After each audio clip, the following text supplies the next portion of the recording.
So next I want to introduce some different operators we can use for comparison.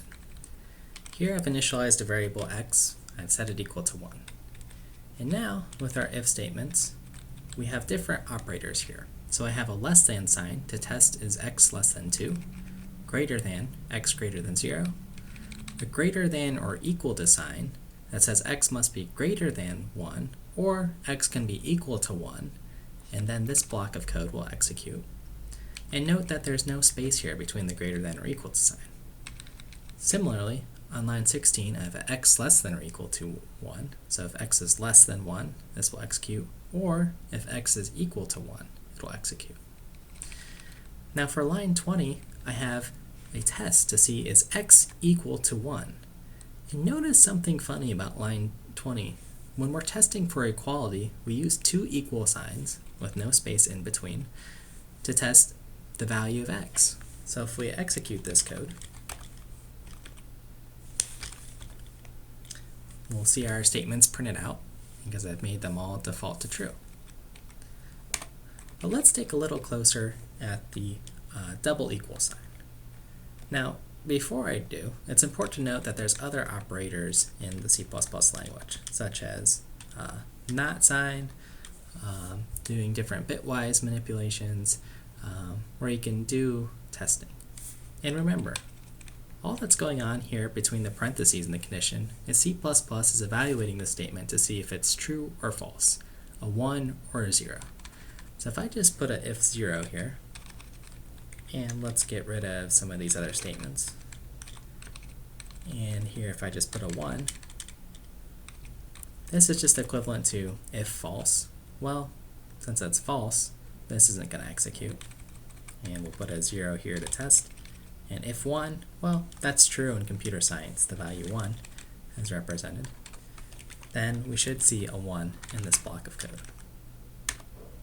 Yep. Okay, now let's talk about the equality operator, because this often can trick people.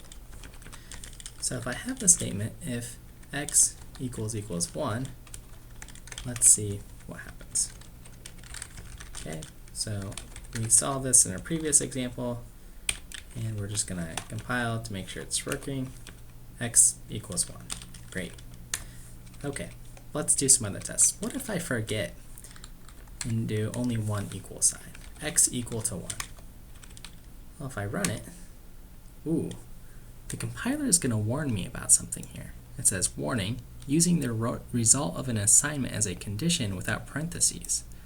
Okay, so remember, one equal sign means assignment, not equality. So our code actually ran. We got warnings and says x equals 1, but we didn't want to test if x was equal to 1. We actually did an assignment here. So let's look back at that. What if I did something like x equal to 7? And then we print out the value of x here. X is a value and a new line. Let's see what happens here. Okay, compiled, we got the same warnings as before. Our statement printed when we wanted to test the equality, then our value got assigned to 7. Okay, so if we look at this code again, at line 5, we see we did an assignment here, and C++ just evaluates that as true. Yeah, x does equal 7, of course it does. So this is a true statement because we're assigning it here, so this block of code executes. But that wasn't our intention. If we want to test x equals 7, double equals, and let's update our print statement for our intention. X is 1. Okay? So we tested if x equals 7. It does not, so this does not execute. So x remains 1. And one way we can program a little bit defensively in C++ is to reverse these conditions and put 7 equal to x. And I'm going to switch these around back to 1. So let's just test again from our previous example if 1 is equal to x. Compile and run. Okay, prints out our statement. X equals 7 is what we were printing. Let's update that to 1. and rerun.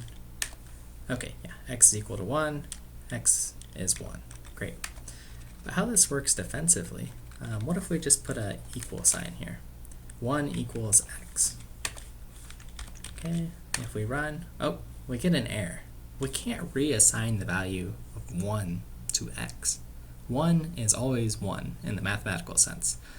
Otherwise, we're going to have a problem if that changes in our world. So this is one way to program a little bit defensively if you're strictly comparing a variable to a number. Okay, so the takeaway from this lesson is be careful with your conditional statements and make sure to always use equals when doing comparison tests. And remember that when we assign variables, we're always doing from the right-hand side gets assigned to the left-hand side.